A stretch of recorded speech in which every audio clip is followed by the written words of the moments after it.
co-host Marlon Hill. Pleasant good evening. Bonsoir. Tikmun, how are you? How are you, Marlon? I'm sorry, my sound is a little down. Let me fix it. All right. Welcome to everyone. Thank you for joining us live here for Rally for Kamala. We are here after Sunday dinner, Karen Andre. We are streaming live on Trini Jungle Juice, Le Union Suite, the Coda Network, Tempo TV, and we are streaming live on your device, whether you're on your iPad, your phone, or your laptop. We are just glad that you're here with us for this Rally for Kamala. Indeed, Marlon. Good evening, everyone. I'm Karen Andre, proud co-host, proud Haitian American. You see the flag back there. Who you repping, Marlon? Oh, you got the whole world. Oh, I need one of those, brother. Can you ship one of those to DC, please? Please and thank. I'll make it into a necktie, a scarf. Drop your flag in the comments. Want to see who's representing us here on the rally. Here live, 6:30 p.m. on Trini Jungle Juice. Drop your flag. And we also want to know, what city are you representing from? Are you joining us from Philly? Are you joining us from Bethesda? Are you joining us from Atlanta? Are you joining us from Houston? Or maybe you're in Port-au-Prince or Port of Spain. Hey. Drop your comments in the chat. We want to see who's tuning in here for the rally. Please share this live with everyone, broadcasting live on YouTube, Trini Jungle Juice or Coda Network, Tempo TV, Le Union Suite. Share it to a family member, text it to them. We want you to be a part of this conversation that we're going to have. This is such an important conversation that we are having with you here tonight. Indeed, with less than 50 days to go. Just the other day, it was 47 days to the election, which if Madam Vice President makes it, we're claiming it to manifest. She'd be the 47th president of the United States. So we are in a critical moment. And tonight we're going to center a couple of critical key themes. You're going to hear a little bit about our brothers and sisters from my island home, Haiti, and vis-a-vis what we've been dealing with in the headlines and what that means politically.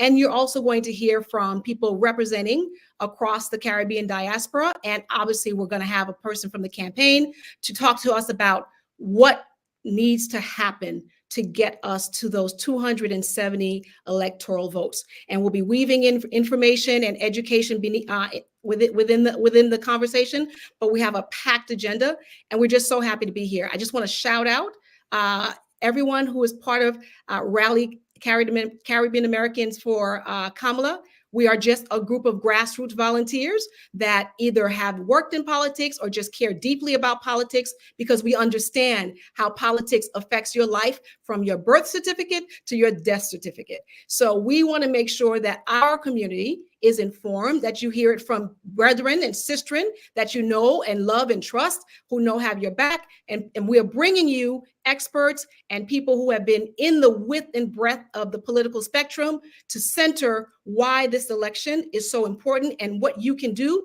to turn the page, because we're not going back and make history. Back to you, Marlon. Karen, you are from representing Haiti. I'm representing the island of Jamaica, which is a couple across the street. We're across Absolutely. the street. I want you to change my name. My nickname for tonight is going to be Dirty Bookman.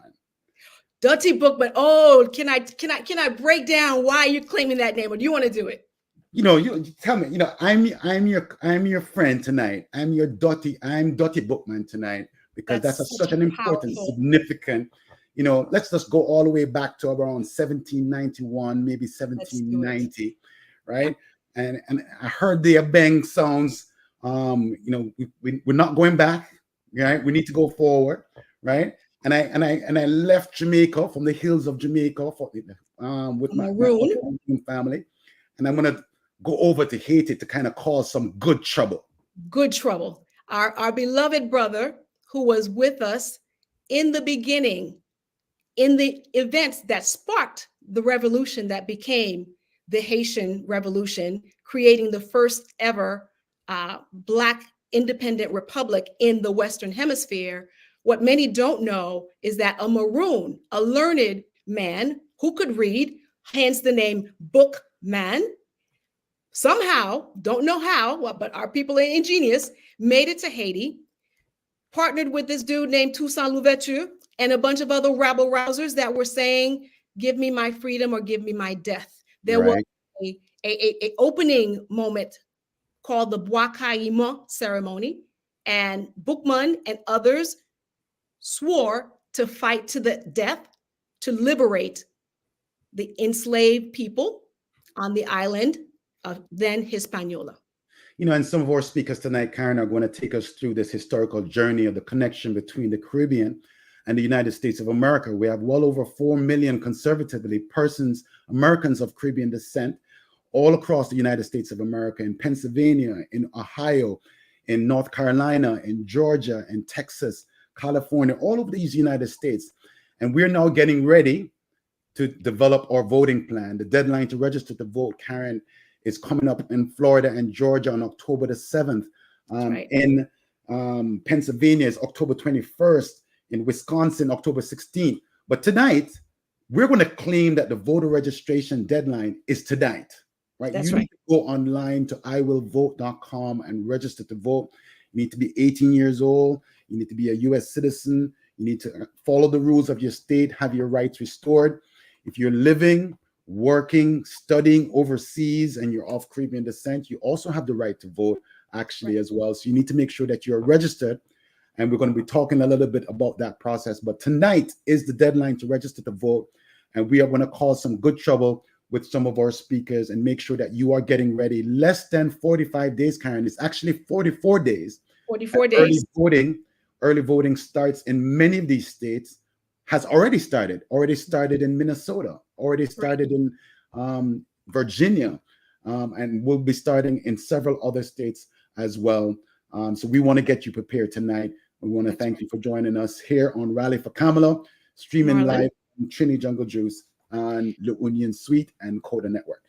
So we'll be sending out information after the call and posting on our social media at Rally for Kamala, at Rally Caribbean Americans on Instagram. So we will post these deadline dates. We're going to move tonight with a sense of urgency, as if the voter registration deadline is upon us. But if you have friends and family who either aren't current on their registration, aren't sure if their registration is current, if they've moved since the last election, you want to check.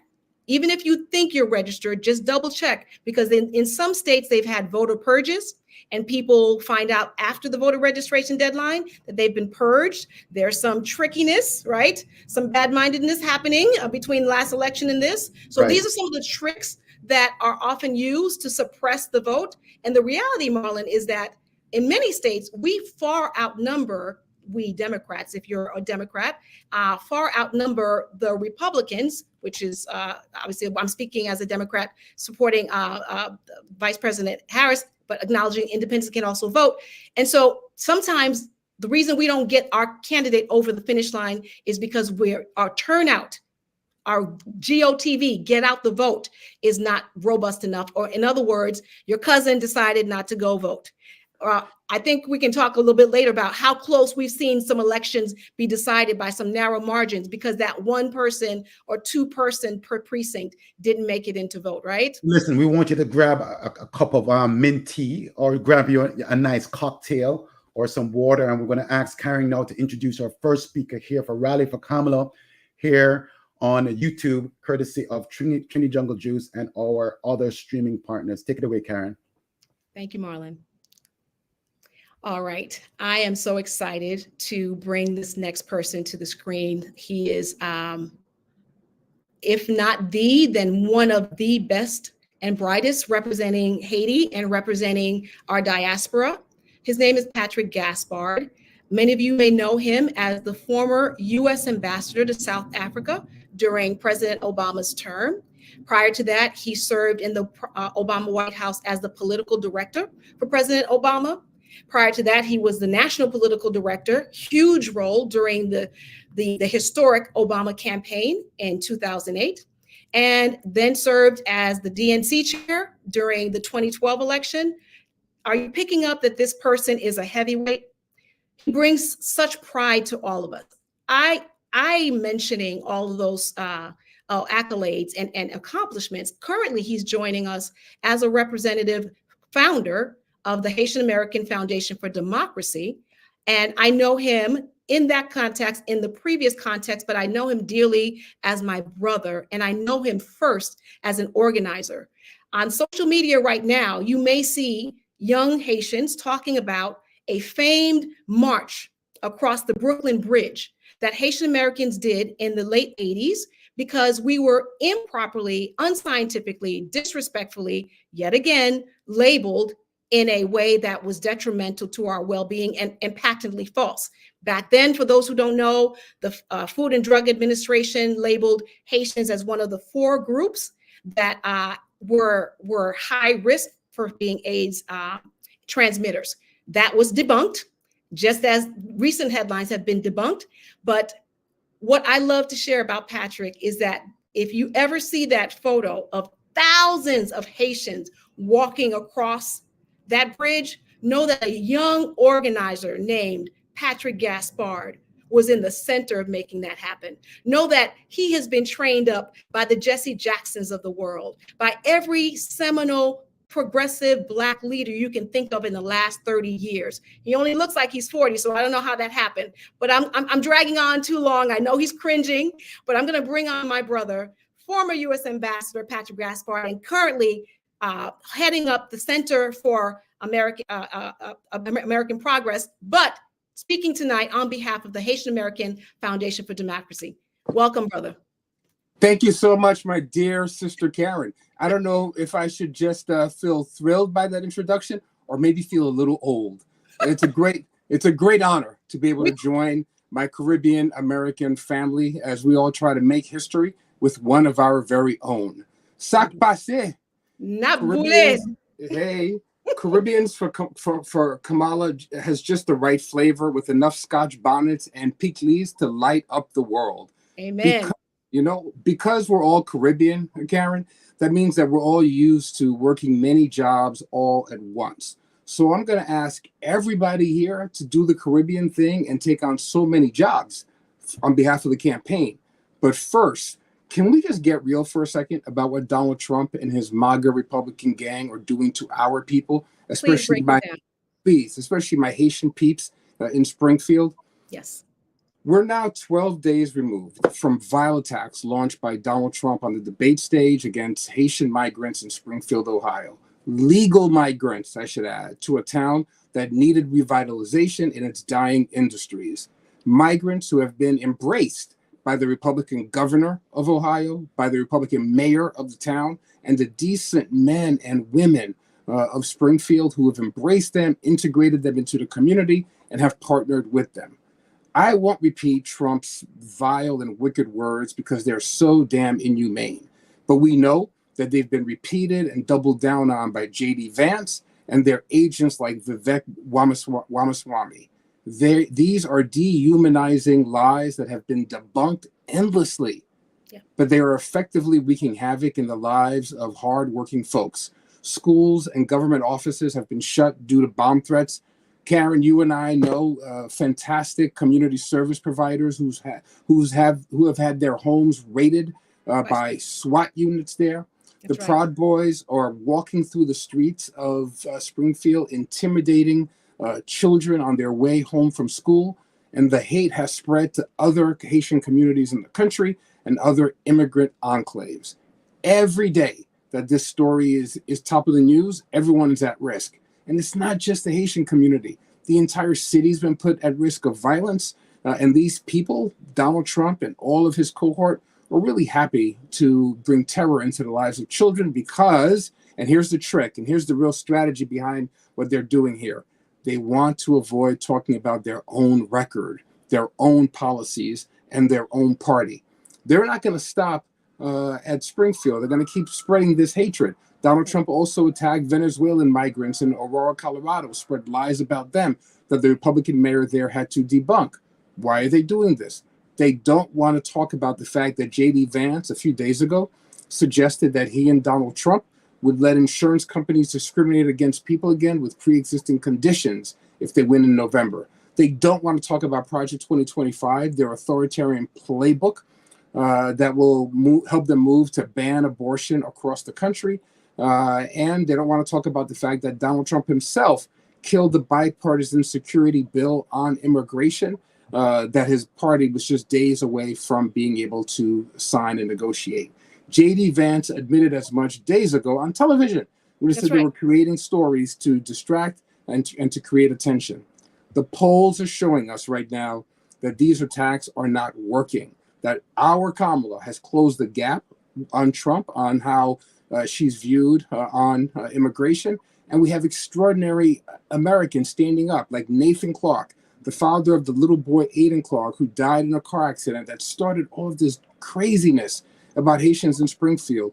Let me stop you there. He stood in a public forum and said he wished his son had been killed by a white person so that Trump could not use his son's death as a political ploy. He basically said that. He said, take my son's name out of your mouth. That's right. And he said that he wants more Americans to be like his son, Aiden, as we all open up our hearts and souls as we expand our notion of community and neighbor. He said he wants everyone to be like Aiden.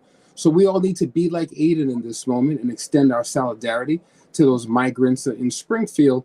But we also need to be like Aiden in stepping up and speaking out when people are being threatened, the way our vice president did some days ago. Karen, she's just incredibly brilliant and compassionate, and it showed on that debate stage, and it showed as she's provided defense for these migrants since. Indeed. And Patrick, I want you to elaborate a little bit. Patrick is, again, so humble. He will not tell you how he is a political brain and strategist. So there is a very important Senate race happening in Ohio right now, right? Sherrod Brown, who is one of the last remaining blue people in the Midwest that could hold the blue wall. And we know every vote on the Senate and the House side counts, which is why we have to vote up and down. So would it be fair to say that some of these racist attacks, we know that they're crazy, they're racist, but they're crazy like a fox, right? There's a strategy. Would you say that some of the hopes that they have are to get some political gains by trumping up, yes, pun intended, fellow racists or people who have, unfortunate white supremacist views, to encourage them to go out and vote and potentially win back that Senate seat and obviously, bring more votes to the fore? Is that part of their strategy, you think? So I'm going to say this, Karen. I'm going to say that your assessment of what Trump is trying to do here is spot on and right, but it's a little worse than that. Because, of course, there's always been an element in our society that does indeed carry those regressive views that are bigoted and that are prepared to act on that bigotry. That's always been the case. Right. But this is a more pernicious, more insidious thing, because what they're trying to do is exploit and take advantage of the natural fears that any community would have if they wake up and suddenly they see people who look a little different than them, who sound a little different than they do, and at a time when the population of Springfield declined by 20% because they had a massive brain drain. They sent their young people off to university in New York, Los Angeles, Miami, and elsewhere, and those young people stayed in other cities for other work. So they were feeling that brain drain there. And the migrants arrived, and those migrants were, again, invited by a Republican governor who embraced their arrival. And this is not unusual that it happens in American cities. It's a normal thing. But when it was Irish immigrants or German immigrants or most recently Ukrainian immigrants, there wasn't anything for people like Donald Trump to exploit and stir up. But these are Black immigrants. They happen to be Haitian, but if there were any Black immigrants from any other part of the Caribbean, any other part of our diaspora, you would see the same sort of insidious things happen. So yes, they're trying to stir up a base of turnout against Sherrod Brown in the state, but more broadly, they're trying to take up a narrative of fear and anxiety to move people from their hopes and to get them to vote on their worst fears for a future of America that they think might exclude them. That's very helpful. And if you think about it, we had this in 2016. The group then was Mexicans. They're rapists. They're killers, right? We had, like you said, during his presidency. It was an S-hole comment about Haiti and African countries, and a contra response from him saying he would welcome people from Eastern European countries. Stark difference in racial background and identity. And now, again, it's Haitians, Venezuelans. And most recently, I even heard Congo. And you know, for you actually having being born on the soil of the actual continent in the country that was known as Zaire at the time, because little known history fact, Haitian educated populace was so plentiful in the years of the 40s and 50s and 60s that the burgeoning Francophone French colonized African countries that were now gaining their independence from France needed French speaking professionals to come teach, to come do law and all the things to set up their society. And so, Patrick, I'll let you say how that resulted in you getting there. I love that you're providing history lessons, Karen. So yes, my father and eventually my mother went to the Congo. My father was an educator there, and I happened. So yes, I was born in the Congo. We lived there for a period. The history that you just cited, Karen, is important in debunking the myths and the lies that are being spread about Haitians. You cited before the historic march across the Brooklyn Bridge some decades ago when we were being labeled the carriers of disease. The same thing that J.D. Vance is saying about us now. But Haitian migrants who came, who went to the Congo in that moment, who've come to the U.S., are so disciplined about work. Many of them obtained the highest degrees in their country. There were doctors, there were lawyers in their country, there were nurses, there were teachers. They may be driving a taxi in New York, or working in an Amazon plant in Springfield, or working at a Honda plant in Kentucky. But these are folk who feel like they have a stake in society, who are trying to build a community. And if we had a functioning Republican Party in this country, that party would be trying to make an appeal to these hardworking, tax-paying community members. But instead, they want to stoke racial division and fear because they see that as a path to power. Fortunately for us, people can see through that. And the media finally seems to be catching on to their tricks as well. So, Patrick, thank you for that. And thank you for centering those themes. Before you depart, can you give some action items to our listeners? As a person who has worked at the highest levels of politics in the United States, you've already centered how important this election is. But what would you encourage our voters from across the Caribbean diaspora? Go for it. This is my favorite question. So yes. I said at the very top, Karen, that like good Caribbean Americans, we believe in working multiple jobs at the same time. That's just what we do. So here are a couple of jobs for you all to take on. Remember that we have the better candidate. Remember that her values will win at the end of the day and will trump his vulgarity, but only if we go out there and we do the work. So here are 5 jobs for you. 1, need you to become an Obama fundraiser. Sorry, I said Obama. Isn't that showing? A Kamala Harris fundraiser. Get your friends, your family, your loved ones to make contributions to the campaign. It matters. 2, take time off to volunteer for Kamala's campaign. Make sure that you tell your boss now, or if you're your own boss, clear it on your calendar. Take the last week off. Take the last 10 days off. Go to Philadelphia. Go to Atlanta. Go to a place where you can help move the vote. 3, start volunteering your time now. Even before you take time off, you can be telephone banking into any of the battleground states. 4, if you are a lawyer or if you know anything about the law, we need you to volunteer for the voter protection teams on the campaign. All the information is available on the website because we know that the Proud Boards and all of them will be trying to intimidate voters. And the last and 5th job is spread the word amongst your networks. When you go to the hair salon, when you go to the barber shop, when you go out to the bar and the nightclub on Friday night, spread the word, get everybody else in, and let's go win this damn thing. I love that. Thank you so much, my dear brother, organizer, former ambassador, and all the things. We love you dearly, and we'll see you on the battlefield. God bless. See you out in the trenches. Love you much. All right. I'm going to kick it over to Marlon now. Boy, Karen, it's so good to see Ambassador Gaspard. He's an OG on the ground in the trenches, and we certainly appreciate him taking time out on a Sunday evening to join us here for Rally for Kamala. Again, folks, we want to thank you for tuning in here. Please share the live to join the conversation. It seems, Karen, right now in the comments, Virginia is taking the Electoral College vote and the popular vote for being present in the comments. I'm not sure which flag is leading, whether it's Jamaica, Haiti, or Trinidad. I would leave that to the comments as to who is in the polling booth, making sure that they're doing those 5 things that Patrick mentioned of a Caribbean job. You have the black job and you have Caribbean jobs. When you put black jobs and Caribbean jobs together, Karen, fundraising, volunteering, phone banking, spreading the word, voter protection team, we're in all of them. But we're going to take a step back though, Karen.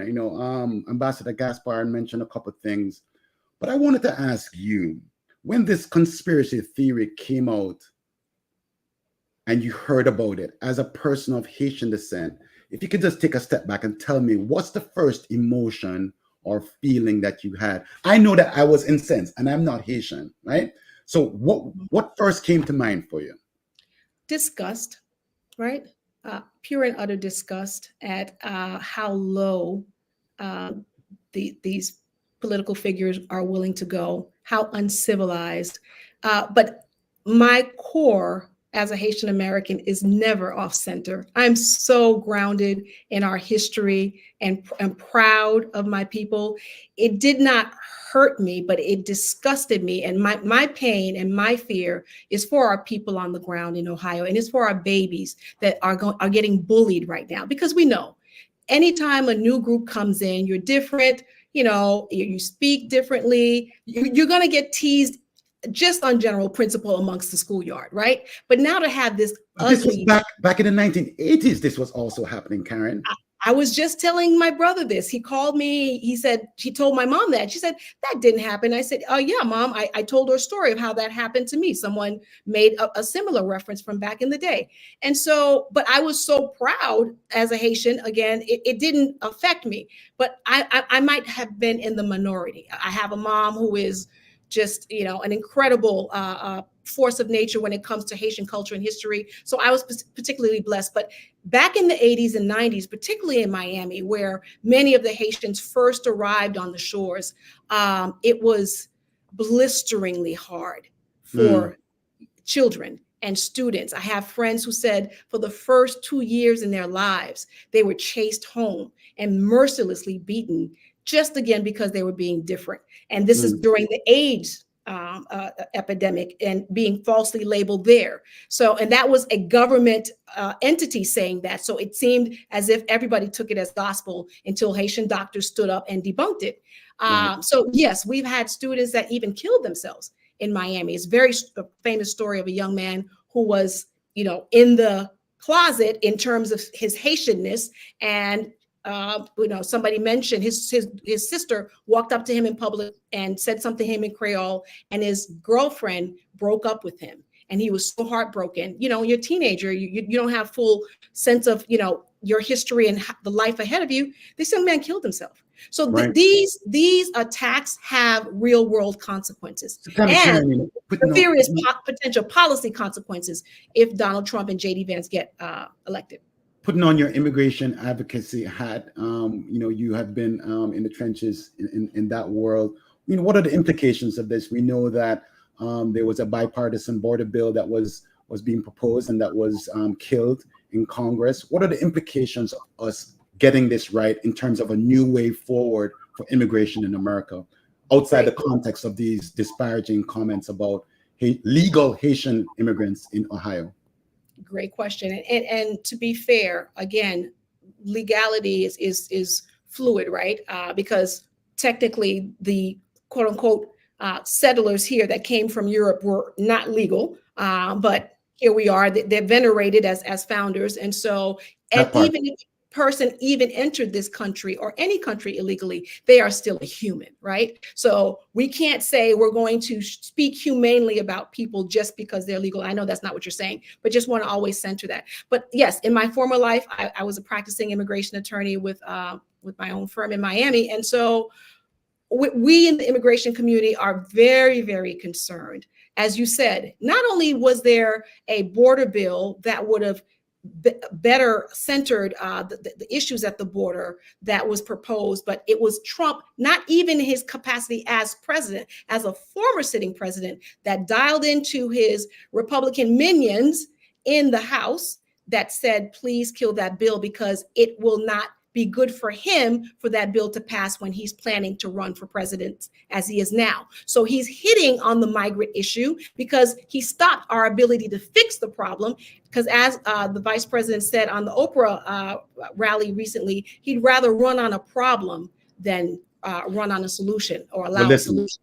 We're going to find a solution, and we're going to keep this rally going for our next speaker here on Sunday dinner. Please share the live with your family and friends. I'm streaming live on Trinity Jungle Juice, Coda Network, Le Union Suite. We want to get as many voices in the chat as much as possible. So our next speaker, we're going to go. You may know him as the personal aide to President Josh Bartlett on the West Wing. He is an Emmy Award-winning supporting actor. But he's also an advocate. Some people may say he's the pride of New Jersey, but we know him also as a son of the soil of Jamrock, Jamaica. I want to welcome to the rally for Kamala Dule Hill. And inquiring minds want to know if we're cousins. I don't know. I mean, one of those inquiring minds is myself. You see, here's the thing: Jamaica it's big, but it's small.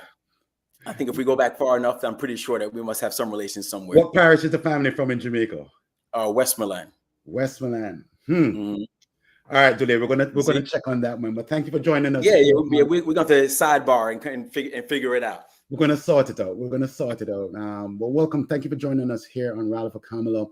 As you prepare for this election, Dule, what are your thoughts? What's your emotion of today? Less than 44 days. What's on your mind? Your mind of your family? What are people saying? I mean, really, the thing that is on the mind of my family and myself is, where do we want to go? Who do we want to be? What type of people do we want this nation to be? When we say we the people, we really are at a crossroads for our future, at a fork in the road, really. As I was there the other day, I was able to go to the White House. They had an event for the West Wing. It was the 25th anniversary of the West Wing. Right. Saw that. And the thing, I appreciated the honor of being able to attend the event. But the thing that stuck to me, I was there and I saw the beauty of the White House. Driving around DC, you see Capitol Hill, you see the Treasury, you see all these grand institutions. But what stuck to me about it all was that all of these institutions are made up of people. Simple as that. Sometimes when we're removed from it, we see the behemoth of the institution and think that it's something that's far removed from us. But really, there are people like you and me who get up every day and are going to work and either doing a good job or not doing a good job. And I think right now we're at a crossroads where we have to decide, what kind of people do we want inside of these institutions?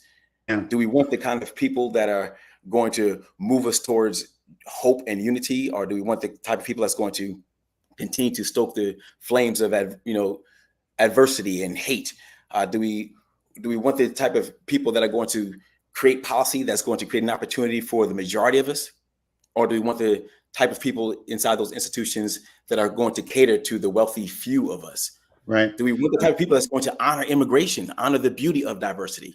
Absolutely. As we're hearing this conversation right now, talking about, with the Caribbean diaspora, we know that there is power in diversity.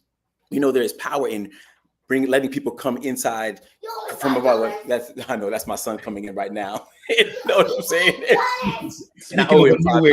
Speaking of a new way forward and the future, when you think of the ballot and you think of your son, know that you're a dad. What's important to you on the ballot? What are you thinking about? Say that one more time. Sorry. With your son, your son and your family, and you're thinking about this year's ballot.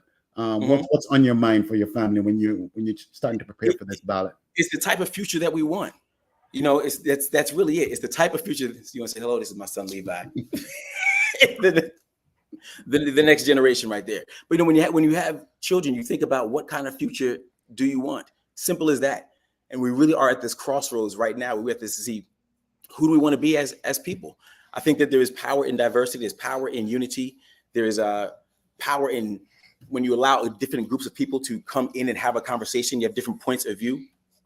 But so often I see that people who look like me are demonized. People who have melanin like me are considered the adversary. They're considered the ones that bring us down, that doesn't build this country up. But truly, I know for a fact that we bring so much to this nation. If you look back into the history of the nation, we've always been a presence. We've always been a power.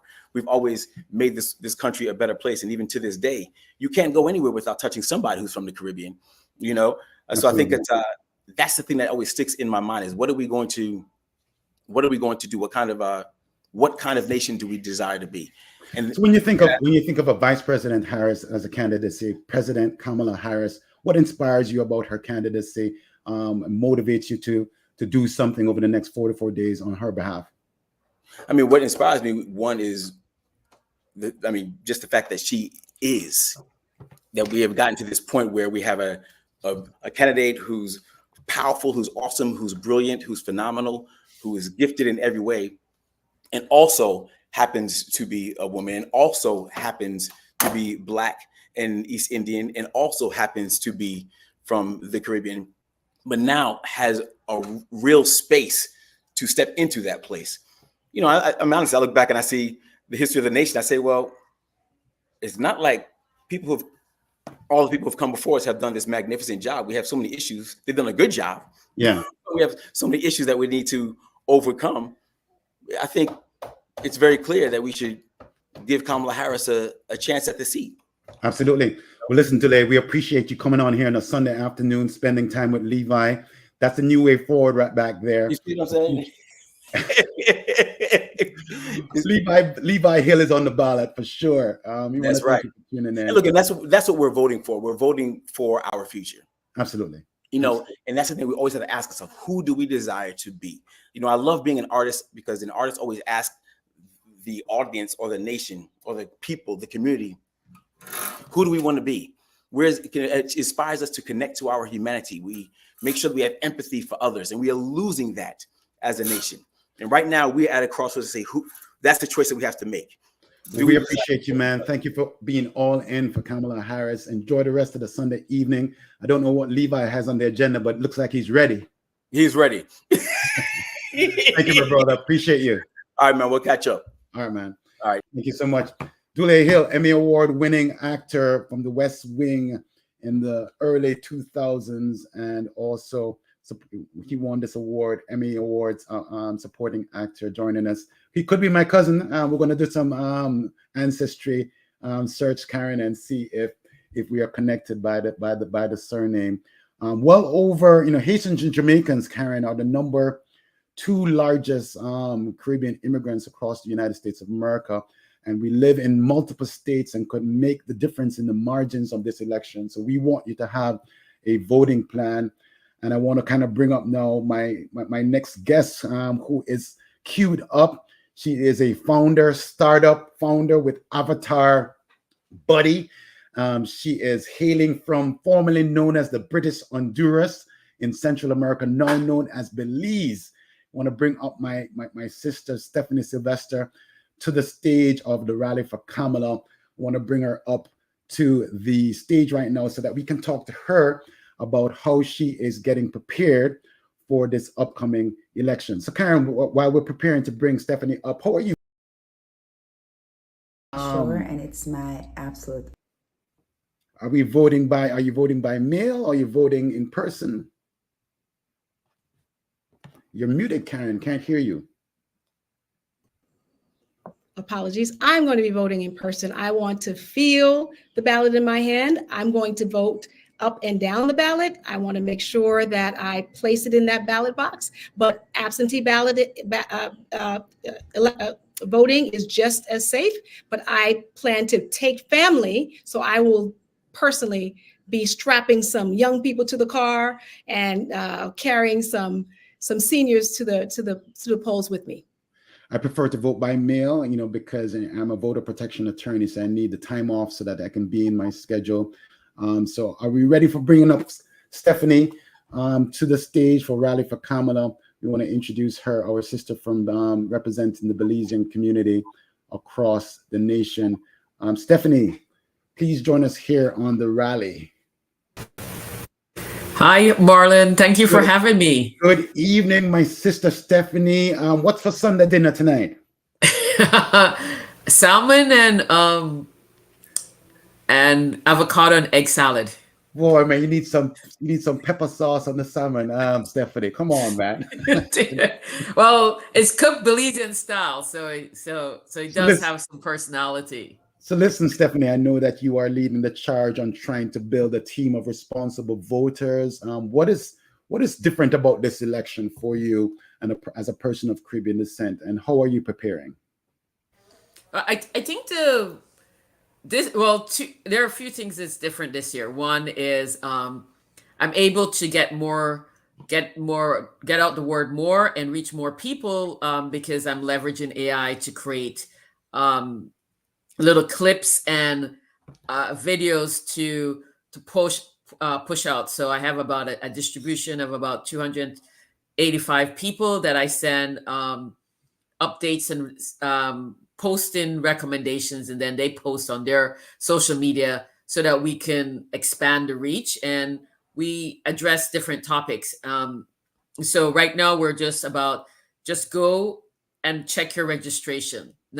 Don't ask somebody if they are registered to vote. Just go and say, hey, here's a link, check your voter registration. And there's so many different links out there. I use vote.org, but there are a number of different ones out there.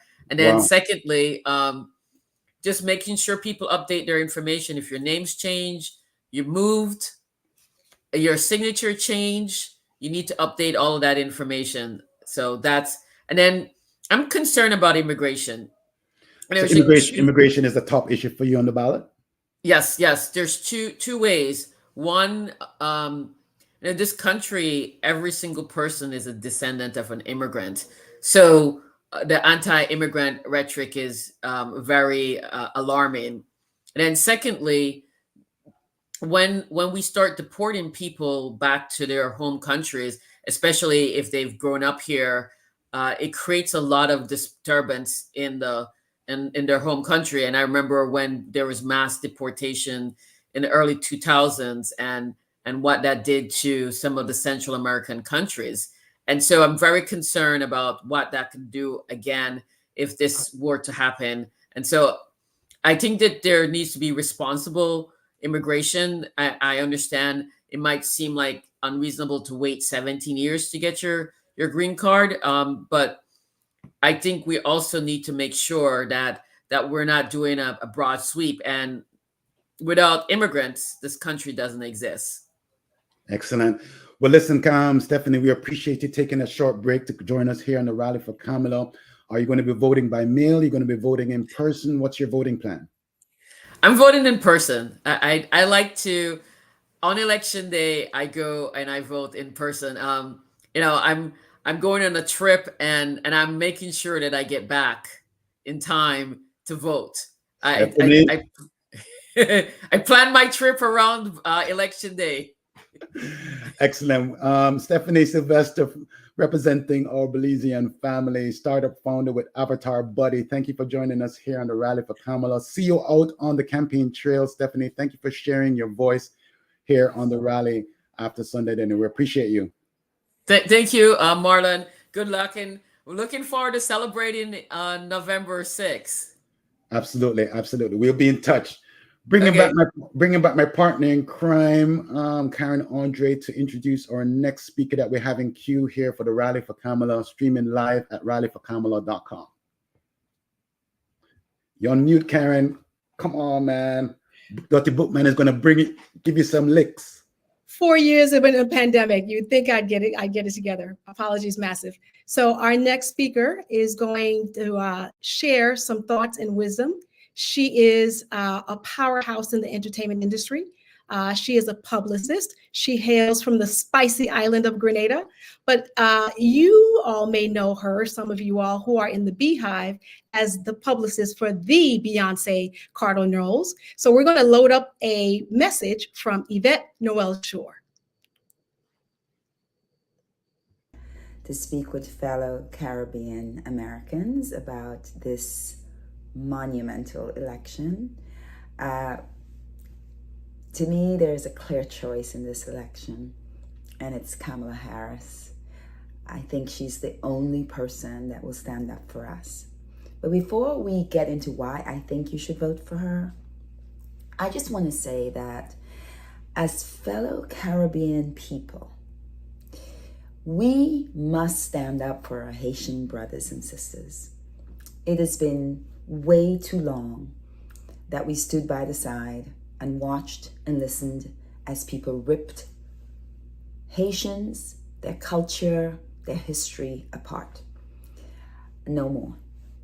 No more. Because if anyone talks badly about Haitians, they're really talking badly about all of us. We're one people. We're one Caribbean. Now for this election. There are a couple of things on the ballot of importance to us. There are lots of things that are important, but let's talk about immigration. I think that Kamala Harris is the only one who really understands who we are, what we need, and our contribution to this country. I'm a proud Grenadian, but I have been an American citizen for close to 40 years. And I've voted in many, many elections, and not with very good outcome for us. You can't tell me you've been better by those horrible outcomes. We have to stand up for what's right. We have to stand up for those who are still planning and hoping to come to America, whether it is to join family members or to study, will get a chance. We have to stand up for the person who do not believe we're criminals. We have to stand up for the person who believe that we are here, like every other immigrant, to make our lives better, to help our families. We have to stand up for each other. If you're undecided today, I don't know what will change your mind, because it's either you vote for good or you vote for evil. I know you're going to make the right choice. Thank you. Thank you so much, Yvette. You powerful. know, Spice Island Massive, Karen.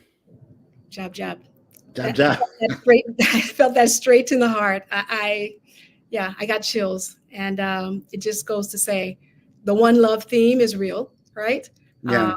And this is what needs to happen, allyship. When one of us are down, all of us have to be there and stand present and stand by and pick each other up. So We have to be each other's bookman.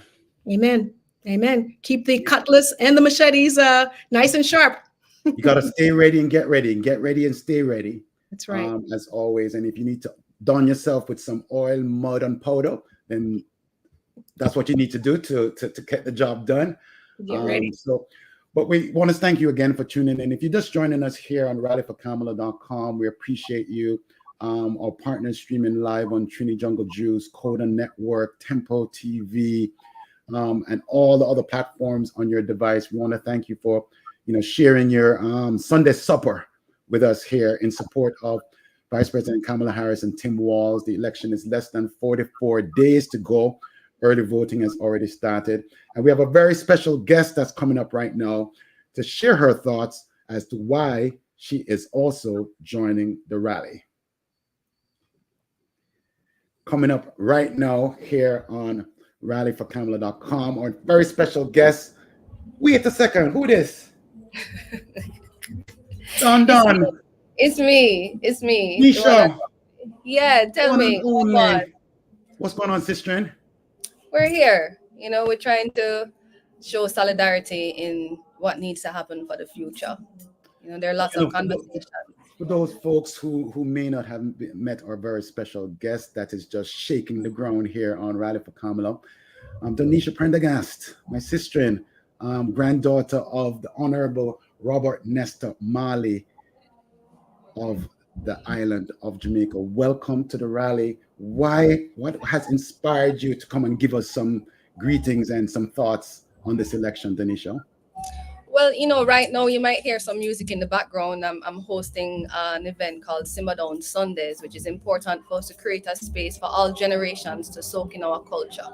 And I think this is a prime moment for Caribbean people who live in lands all over the world to recognize that one love is an action. It's not just a song that my grandmother sang. It's not just some new movie. It takes more than just singing music. There are conversations for us to have. We've been wanting to have them for a long time, and now the platform is finally here. And I feel like if we don't speak collectively, then we will be outspoken. You have a lot of tricksters and entertainers who are trying to confuse the masses. But like my grandfather said, you must tell the children the truth. So growing up and seeing how my grandmother took up space in different places as a leader, as a Black woman, charting different waters, whether barefooted or with heels, in well-dressed clothes or our Ital style, it's important for us to stand together, We may not always see the same vision, but collectively our voice will be heard and we will find a way to make it happen. So Denisha, I know that you're not afraid to take on issues that are important to you and that you're passionate about. For those people that may be watching, irrespective of their party affiliation or getting ready for this election, what is your advice to them as to taking on something that's important to them and organizing their friends and family to do something about it? What would you say to them? I'm a mom now, and I want to see my son grow up and know that he has a space everywhere in this world, that I have helped to ensure that that foundation was laid.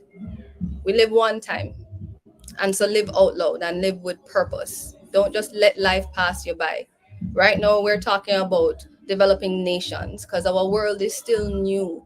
People are still creating new models of coexistence. So I think we should stop undervaluing ourselves.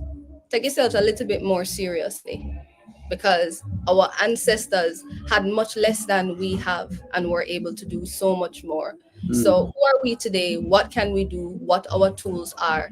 And let's organize, centralize, and mobilize. And if you had a chance to have some Sunday dinner with Vice President Harris, any advice you have for her in the next 44 days and those people that support her, what would you say to them? Well, the first thing I want to say is make sure that some Ital food is prepared. My style.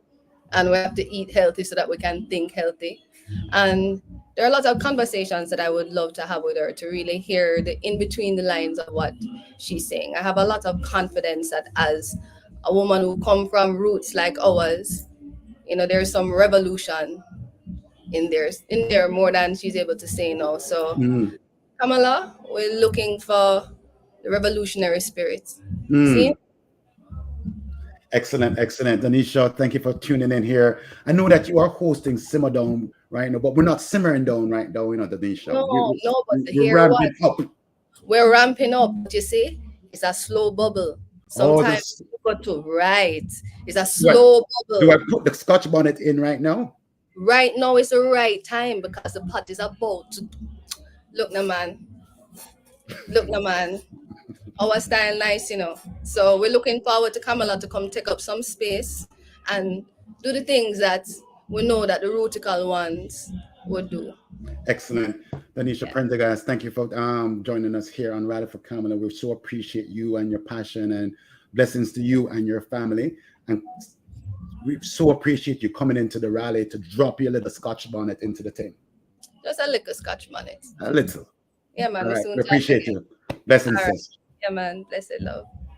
Turning it back over now to my sister Karen Andre to introduce our next speaker here on the rally. We hope that you are dropping the comments in the chat. Any questions or comments, you want to big up your country or your heritage or anything like that, drop it in the chat. We want to hear from you because we're going to be coming to you shortly. Over to you, Karen. Marlon, thank you so much. Again, this Rally for Kamala mission started again when we saw Win with Black Women and so many other For Kamala groups coming together, and a group of good people said we have to represent the Caribbean massive for Kamala, and now we have reggae royalty joining us. So when you start with a good mind, with a good heart, just trying to do the work of the people. You're blessed by seeing the Bob Marley's granddaughter join and add the conversation. So I was so proud to have heard her message, and we send love to her, the whole Marley family, and of course the Queen, Rita Marley. So next we have a former state representative, but before I cite her name and the state she's from, if you all know what a battleground state or a swing state is, please drop some information in the chat. And if you know what this election cycle's key battleground states are, I'd love to test a little bit of your history and your knowledge. But since I can't see you all in the chat, I'll say Nevada, Arizona, Michigan, Wisconsin, Pennsylvania, North Carolina, and our guest hails from Georgia. I'm bringing to the podium for our rally, former state representative from Georgia, Miss Donna, former state representative, the Honorable Donna McLeod. Welcome. How are you this evening? I'm good, Karen. It's good to see you in person. Well, via Zoom and, or live streaming. So that's great. Right. Thank you. And I hope that everybody's having a great evening. Happy Sunday, and big up to everyone that's watching. So before I could ask you what island you hail from, you said the big up. So I'm going to guess Jamaica, but go ahead and tell the people them. Yeah, man. All day, every day. Yeah, from Kingston, Jamaica. Yes. Yes, ma'am. So you were the servant of Georgia House. Absolutely. You were in the Georgia House circa what period? I served from 2019 until 2022. Actually, when all the very bad legislations were passed. So in fact, I couldn't help but crying when I was actually on the Zoom with the Oprah and listening to the guests that were talking about the 6-week ban, and just remembering how hard we fought to stop it, and even the permitless carry legislation that passed into law as well. So it's been hard watching this cycle, because now we're seeing what bad laws can do, what the results of bad laws are people dying. And so there are consequences. Let's tease that out a little. For those of you who didn't go to Oprah's YouTube channel to watch her live stream with Vice President Harris, what the representative is referencing is a young woman's mother and 2 sisters joined the studio audience to talk about how they lost their daughter and sister because of the abortion ban that passed in Georgia right before this young woman decided she wanted to terminate an unwanted pregnancy, and the consequences of her trying to get medical care after having to go to another state to do the procedure, and returning to Georgia and having complications. I'll let you finish the yes, story. So she had complications. She has a son already, and that complication led to her basically bleeding to death. And they could have stopped it, but apparently the doctors didn't want to interfere in fear of them being held accountable for the law. And I just want to remind everybody, laws are the opinion of who's sitting at the table. Just like it was state law to own human beings as slaves, we got to be very cognitive about what laws are being passed in your state. And so my heart, I just wanted to, I wish I could have just reached out and just hugged these people and said, I'm sorry, because I was part of that time, but it wasn't from a lack of trying, even almost everything that happened bad this last decade had happened in the 4 years that I served, including the voting law, the suppression law for voting, SB 202. And I had to be I was on MSNBC, CNN, and I refer to it as Jim Crow 2.0. So it's really everything that we thought would happen is happening. The worst. And that's the pain that you carry when you're at the table, right. And folks don't understand that they need to go down the ballot and vote people out that don't stand for what you stand for. And don't tell me you're not into politics, because at the end of the day, we have to have politics. It's the process to elect someone who's going to be your voice at the table. Representative, That's so powerful what you just said. I said in the opening that politics governs everything from your birth certificate to your death certificate. You are a former lawmaker, and you made laws and tried to stop bad laws, and everything in our lives is touched by a law. So to say you're not into politics is to say you're closing your eyes and your ears to the laws that govern everything about your existence and taking yourself out of the system to have a say. Is that right? That's correct. And I think what I'm trying to explain, especially to the fact that I was blessed enough that people believed in me enough to make them, for me to be their voice. Here I am, a woman with an accent from an island, and growing up in Canada and coming here and getting this opportunity where people said, I want you to be my voice.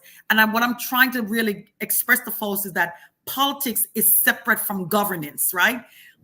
Politics is the process in which because this is a republic, means that the republic requires the people to participate in order for it to work.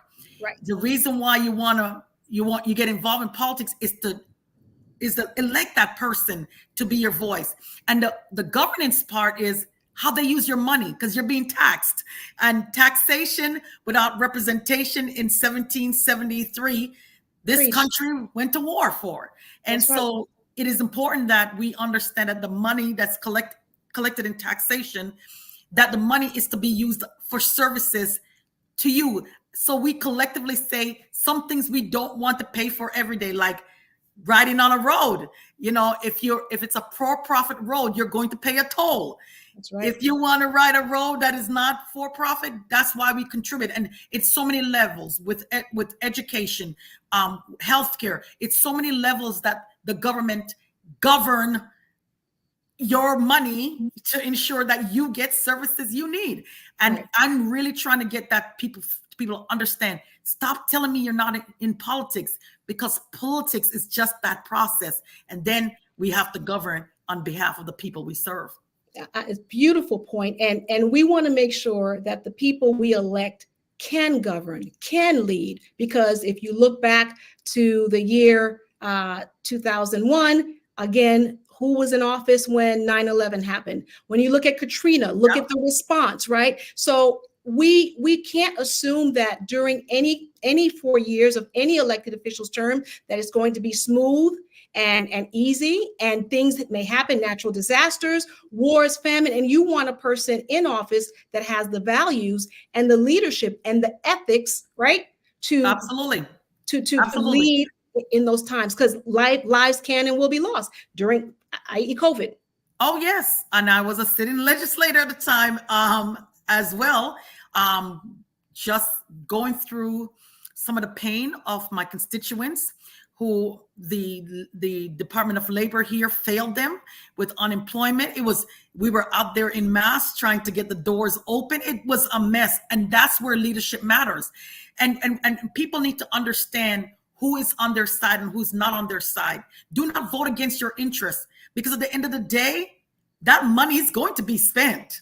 Oh, yes. Right. Regardless of if you voted or not, somebody's going to spend, and you might not like how it's being spent, because who's that chance to do it? So you need to make sure you put people at the table that really care about you well-being. So lastly, Representative, and thank you for so eloquently teaching this civic lesson. You were a state representative, and I'm glad you were there in those critical 4 years to be on the front lines, to fight. I'm so happy that you were there to lend your voice, even if we weren't ultimately successful in blocking everything. But I'm sure you did your part to, if not block and tackle and inform and advocate. So your time there was not in vain, and I thank you. And I want to underscore, if you would talk a little bit about the fact that you were a state representative. Many people go to the polls, click off for the president every 4 years, and then hand in an empty ballot. You're proof positive as to why you need to do what? Go down the ballot, because the ballot is actually set up just like the 3 branches of government. The top person is usually the executive branch, and then you'll find the middle of your ballot has all your legislators and sometimes your county officials, like a county commissioner or a county CEO. Those are all falling down the ballot. And then in some in some states, you might have your judicial candidates also on that ballot. But in our state of Georgia, our judicial candidates are usually in the primary process. And so the difference between primary and a general election matters again in the state of Georgia. You have to pull a Democrat or a Republican ballot in order to start being identified of either party. And when you pull a nonpartisan ballot, do not ever pull that nonpartisan ballot because it only has judges. Your partisan ballots will have your judges as well as the candidates that you will like to have elect in November to go up against the opposite party. So again, people need to understand how the ballot works. Government has 3 branches of government in every layer. At the city council, you have your mayors and your city council member, and there are judges even at the city level. Then in the county, you're going to have your executor, either a county chairperson or CEO, taxes. And then you're going to have commissioners. And then at the state level, we have, in the state of Georgia, we have a governor, and in my case, the legislative branch with 180 House members and I think it's 56 senators. And of course, there are statewide judges. So know that this repeats itself. And then at the federal level, we have the president. And of course, I absolutely am in 100% support of Kamala Harris, not just because she also shares some of our DNA from the island of Jamaica, but because I think she's capable, she is intelligent, and she will deliver the kind of leadership we need and the empathy that is required to see somebody else's issue and not have to experience it. There's 2 types of people I do not like. One is a liar, and the other one is someone who wants to put somebody else down to bring themselves up. Ooh. Cannot stand those 2 people. Powerful, powerful words. Finally, before I let you go, Representative, I could talk with you all night. You are in Georgia and you are a voter, a private citizen. Georgia, this cycle is a swing state. Because of all the hard work of people like yourself and Stacey Abrams, Georgia went into the blue category in previous elections. Now it's back considered a swing state, is bluish, purplish. So what do the Caribbean Massive in Georgia and even those of us outside of Georgia, what would you ask them to do to help swing Georgia in the right direction? So the first thing I'm going to ask everybody to take action is go to iwillvote.com. I need you to go there. I need you to verify that you are still on the voter roll. Please, please, please. The deadline in Georgia is October 7th. Please check your voter registration status. I can't tell you enough, because if you are not registered by October 7th, you will not be able to participate in this election, right? There's only 2 requirements. To be honest, there are only 2 requirements to vote in the United States of America. 1, you must be a citizen of the United States, and 2, you must be 18 years of age and older. But for some reason, just like the amount of jelly beans in a jar and the number of bubbles on a soap bar, it's the same tactics of suppression. So I really ask everybody to first check your voter registration status. Make sure you're still registered. I don't care if you've voted 10, 15,000 years ago and you've always voted. Check again to make sure. If you're not registered to vote, make sure you're getting registered to vote. You can also do that at iwillvote.com. And I also want, if you are able to go to go.kamalaharris.com, volunteer, help, canvas, phone banking. So please get involved, get to the Caribbean community. We are loud and we're in charge, and we know this. We run things, so we don't let things run us. So I'm asking you to make sure that you get it done, because knowledge is the most powerful thing you give to yourself, but the vote is the most powerful thing we give to each other. So let's get it done. Drop that mic. Let me know when you're ready to run again, sis. I'll join the campaign team. Thank you so much, Representative McLeod. God bless. Big up. Big up. All right, that was powerful. I hope you all caught all those civic lessons and gems, Marlon. What you think? Absolutely, absolutely. And the passionate comment continue in the chat for those people that are supporting Kamala Harris, and for those people who are not, we welcome to the Rally for Kamala. We are definitely getting ready 44 days. We're asking you to visit kamalaharris.com, and most importantly, visit kamalaharris.com/issues to learn more about her vision for a new way forward for the United States of America. I want to go right now, Karen, to our last couple of speakers. I'm going to bring up on stage now one of our young people leading the charge at the largest college. Yes. We're actually going to bring in a representative from the campaign. Sorry about that. We're switching up the order a little bit because folks on the campaign are always being pulled in a million different directions. This young man is named Somya Narachenya. I met him in 2012 working on the Obama campaign in Florida. He has never stopped working in politics. He has never stopped working campaigns. He is now the Deputy Battleground States Director for Kamala Harris. And he's going to come here to speak with us tonight about the action steps, the path to 270. And I couldn't be prouder of my brother. So happy to have you join us. Welcome, Somya Narachenya. Thank you, Karen. Thank you for having me, Charlotte. I'm so excited to be here. My name is Somya Narachenya, as Karen said. I am the Deputy Battleground Director for Harris for President, and I am very excited to share with you all of the great things happening across our battlegrounds as we gear up for Election Day. And folks have already started voting. We've got folks out for early vote already in places like Virginia. And, you know, it's really, really, really exciting to see all of the momentum that we are feeling on the ground. It's been a busy couple of months for the Harris campaign. Since we launched in July, our teams have hosted over 21,000 events with over 221,000 voters signed up to attend those events. We are also knocking every possible door we can. We've knocked over 880,000 doors. We have over 240,000 volunteers signed up to volunteer, and hopefully a couple more after this call. Thank you all for being here. And we have 650,000 new volunteers that have signed up to take action. So we are harnessing that energy. I'm sure you've seen all of the clips with our major rallies with Vice President Harris and Governor Walz, but we're also crisscrossing around the country with surrogates and other folks and canvas launches, you know, smaller events, house parties. But I will say that last week we did have our biggest day of the campaign in terms of activating folks. Just in North Carolina, we were greeted by over 25,000 attendees for 2 rallies for Vice President Harris, which was just a really wonderful thing to see. In a red state at that. Great. I would say, you know, North Carolina is a 50-50 state. It's got a wonderful governor, and Governor Roy Cooper, who has been supporting us, you know, since day one.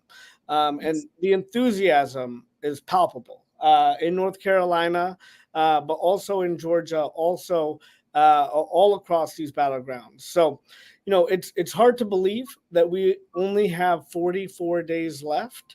But we are building the operation we need across our battlegrounds. As polls begin to open, as ballots begin to drop, our teams are super ready. We have been building for this moment in, you know, every battleground state that we can. We have already have 2,200 coordinated campaign staff, and we have opened over 330 coordinated campaign offices across these battleground states that you see on the screen right now. And so I know folks have been waiting for this, the electoral map. So we maintain multiple pathways to 270 electoral votes, and we are growing strength across all types of voters who are going to decide this election in the battleground. Now, on here, on this slide, you'll see just 2 of these pathways.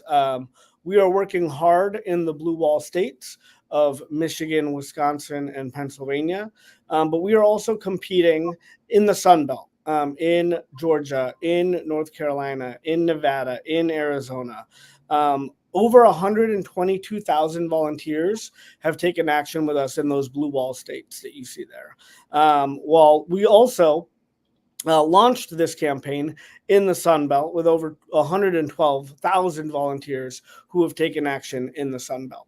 And, you know, if we win, through the blue wall, along with Nebraska 2. That'll get us up over 270. But having the Sun Belt in play and a big part of their strategy means that we have a lot of different pathways to get to 270 electoral votes at the end of this.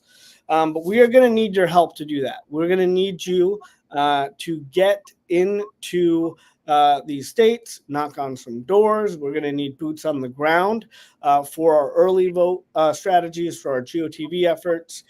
We need folks making calls into these states. And so if you have a way to get involved, I know that Karen is going to share a way for this group particularly to get involved. But you can also get started by going to go.kamalaharris.com and you can sign up to take action right there. But that is basically what I have, because I wanted, wanted to be sure I could hop on and share what we're doing at Harris for President. And I really want to thank you, Karen, for having me on. No, thank you for answering the call, Soumya. So basically, all of this energy and all these numbers got amassed in the last 6 weeks or so. We all remember where we were when we heard President Biden's announcement. So again, when they go to go.kamalaharris.com, they will learn how they can text into other states or text in their state, correct? Or phone bank into their states or other states. They will learn if they want to coordinate knocking on doors in their area or go to a swing state. They can do that as well, correct? That's right. Go.kamalaharris.com is a one-stop shop to be able to sign up to volunteer, find an event near you. If you prefer to text, if you prefer to phone bank, if you prefer to go knock on doors, you should be able to find one pathway for you to get involved in this campaign. Fantastic. I saw something online where folks were organizing in New York to take a bus to go do door knocking in Pennsylvania. So if there are folks in Florida that want to go up to Georgia or any other community, or actually make sure that you are reaching out to your relatives in some of these swing states as well as your home state. Any other last points of action that you want to share, Soumya? I mean, I'm telling everybody it's go time now, right? But anything else? First of all, what I would say is everybody on this call is in good hands with Karen Andre, who, I met, as she said, met 12 years ago now, something like that. Thank you so much for putting this group together, Karen. And then the second thing I'll say is, this is going to be a close election. We know that this is going to be a hard fought election. All 7 of those battleground states that I, talked through were decided by, a point or so or less. And we're talking about tens of thousands of votes. So every little piece that you can do, whether it is calling your relatives or making sure somebody is registered to vote, or going to, again, go.kamalaharris.com to make sure you can sign up to phone bank or door knock. Every little bit is really, really appreciated, because this is going to be an extremely close election. It is going to be hard fought, and field is one way, and your volunteer action is one way that we can make sure that we are using every possible thing at our fingertips here to try to make sure we bring this thing home for Vice President Harris and Governor Walz. Thank you so much, Soumya. I know as a fellow campaigner how much it took for you to take time away from all the million things that you have to do to be with us tonight. So much love to you. Keep up the work. I know you're tired, brother, but I know we're going to see you at the victory lap. Thanks so much. God bless. Thanks all. All righty. So folks, while Marlon joins me back on the screen, I have to again remind you, Marlon, where were you during 2000 election when we learned that the election was going to be decided by 534 votes here in the state of Florida? Florida is a lavender right now, but don't sleep on Florida. I'm telling folks across the country with those 30 electoral votes.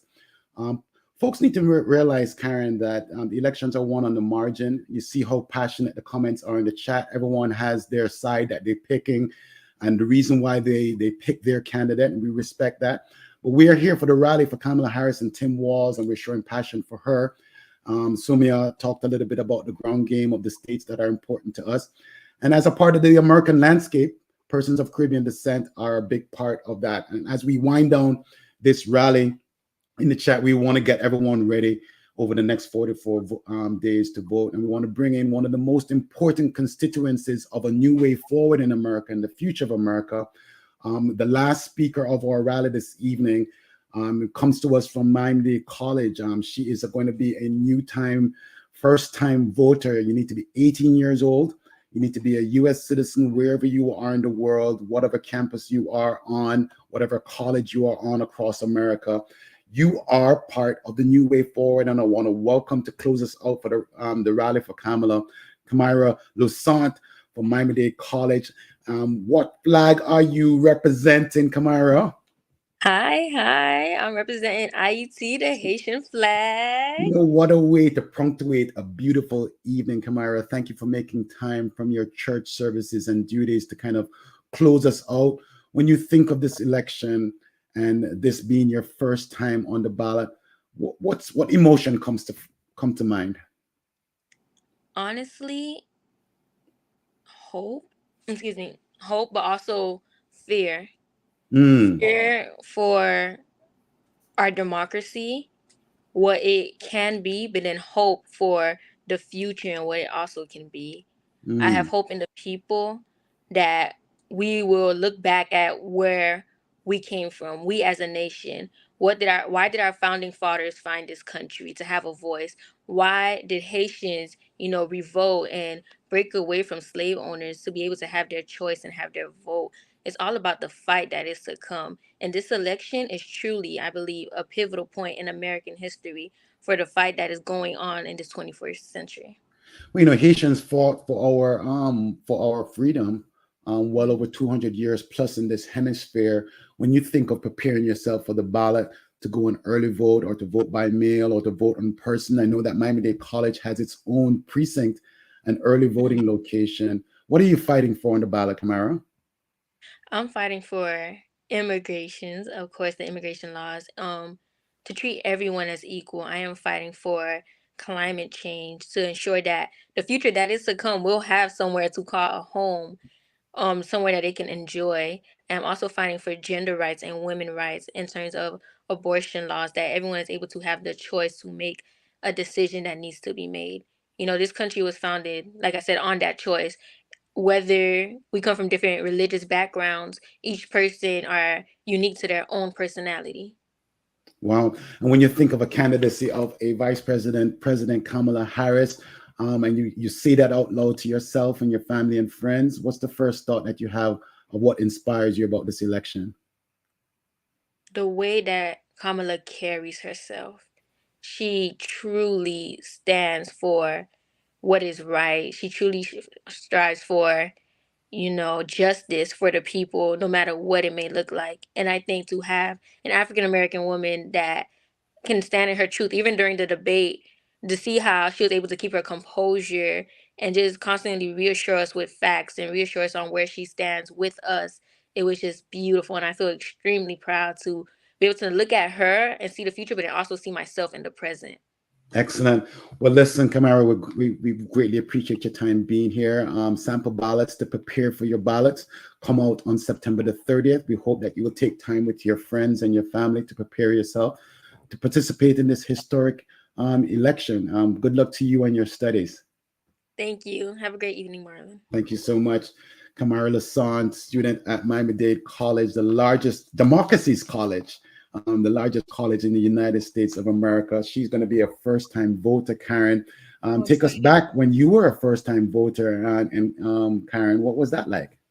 It was so thrilling. I can't recall which cycle it was, but I remember a friend of mine came to my home because he was helping a person run for Congress. He came to my home with the voter registration form, registered me to vote, and that's how I got into voting. As impassioned as I am about politics now, it took a friend coming to my home, putting a pen in my hand and registering me to vote to get me to actually spring into action. So I was once where many young people are today, just thinking, whoever's president is president. But I know that changed the course of my life, getting involved and paying more attention to the people who are making decisions for everything, including my health, my body, and my future.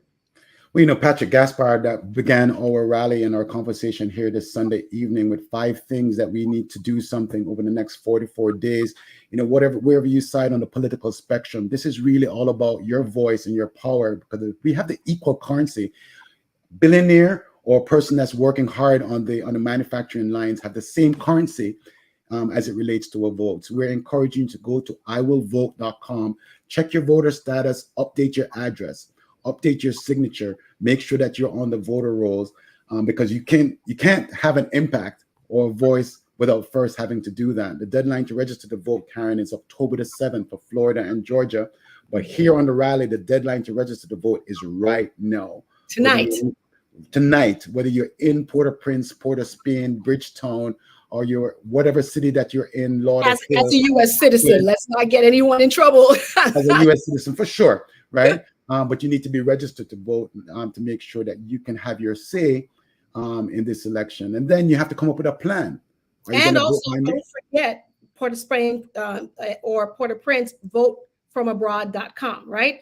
Votefromabroad.org is that, you know, you have to request an absentee ballot, and depending on your state, you could vote by email, you could vote by mail, but you must register to your last known address in the United States. So let's say you were born in Brooklyn, but you moved to Barbados, and you're now there as a U.S. citizen. You need to be registered using the address of the hospital, right? Or if you last lived here, but you're now studying medicine in South Africa, you need to be registered to your last known address in the state that you're from.